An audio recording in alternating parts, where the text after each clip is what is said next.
नमस्कार, स्वागत है आप सभी का हमारे चैनल में।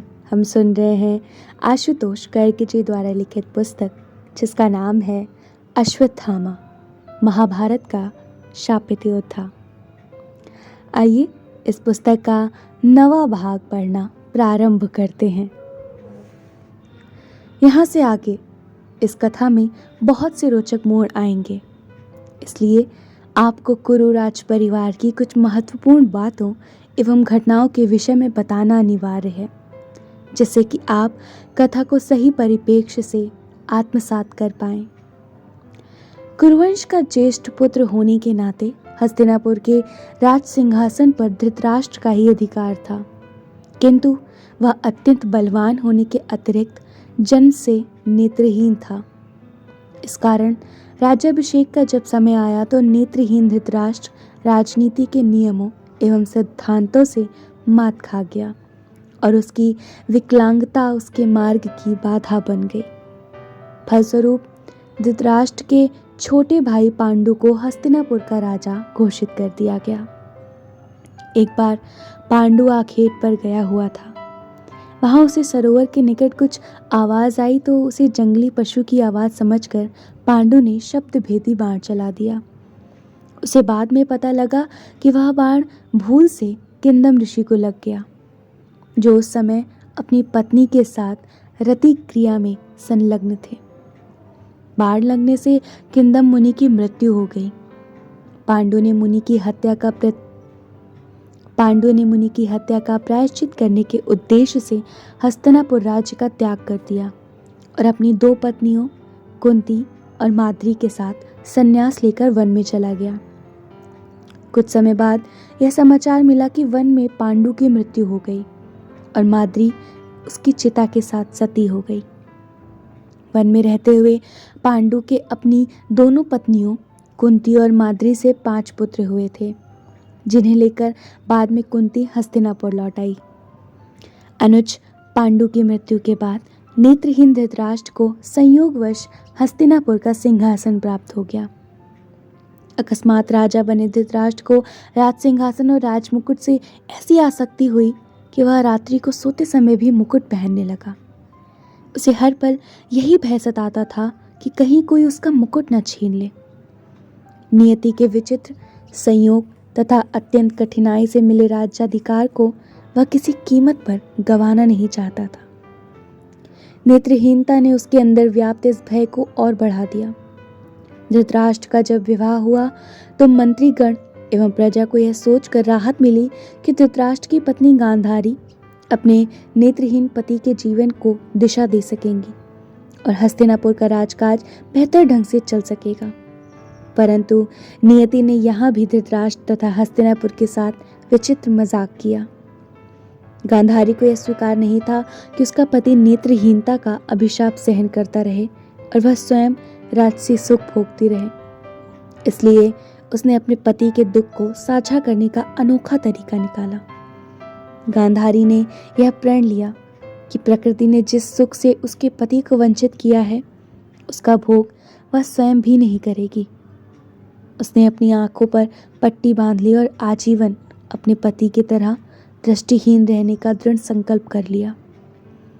मेरा यह मानना है कि गांधारी यदि चाहती तो अपने नेत्रहीन पति की आंखें बनकर जीवन भर उसका मार्गदर्शन कर सकती थी तथा राज्य के कामकाज को सुचारू ढंग से चलाने में महत्वपूर्ण योगदान दे सकती थी, परंतु ऐसा नहीं किया।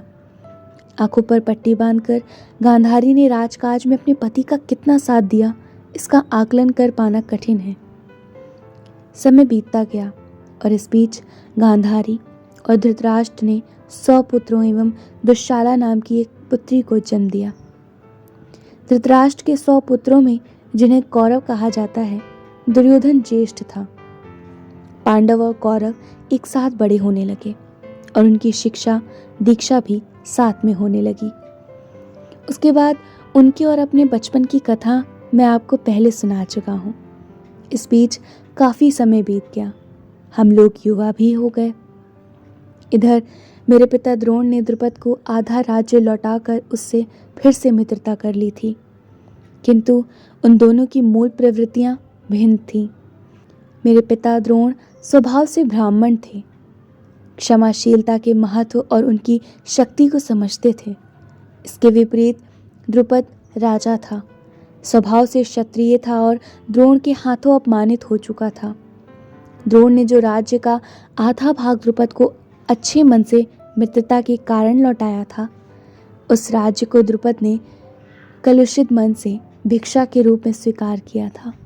द्रुपद के दरबार में हुए अपमान को मेरे पिता ने इस समय रहते भुला दिया था, परंतु द्रोण के हाथों हुए अपमान का घूंट द्रुपद के गले में अटका रह गया। उसने एक हाथ से द्रोण से मित्रता तो कर ली, किंतु उसका दूसरा हाथ उनके अभिमान का गला घोटने के लिए छटपटाने लगा। परंतु यह भी सत्य था कि कौरव तथा पांडव जैसे महावीर शिष्यों के रहते द्रुपद में इतना साहस नहीं था कि वह अपने दम पर अकेले द्रोण से बदला ले सकता।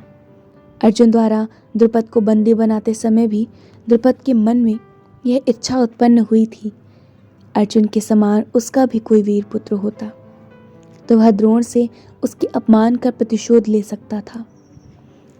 समय बीतने के साथ द्रुपद के गले में अटका अपमान का घूंट कड़वा होता गया तथा साथ ही उसके मन में द्रोण से बदला लेने हेतु एक वीर संतान की कामना बलवती होती गई। द्रुपद की कोई संतान नहीं थी, इसलिए उसने संतान प्राप्ति के लिए पुत्र कामेष्टि यज्ञ करने का निर्णय किया। बहुत प्रयास करने के बाद द्रुपद ने याज नाम के एक गुणी ब्राह्मण को यज्ञ करने के लिए तैयार कर लिया। शीघ्र ही यज्ञ संपन्न हो गया, जिसके फलस्वरूप अग्निकुंड में से एक दिव्य बालक और कृष्ण वर्ग की एक अत्यंत सुंदर बालिका का जन्म हुआ।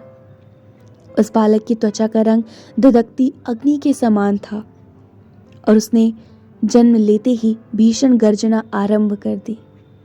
ब्राह्मणों ने दोनों बच्चों के रूप और स्वभाव को ध्यान से देखा और कहा, यह बालक स्वभाव से बड़ा धृष्ट लगता है और इसकी उत्पत्ति अग्नि की द्युति से हुई है, इसलिए इसका नाम धृष्टद्युम्न रखना उचित होगा और यह बालिका अपने कृष्ण वर्ण के कारण कृष्णा कहलाएगी।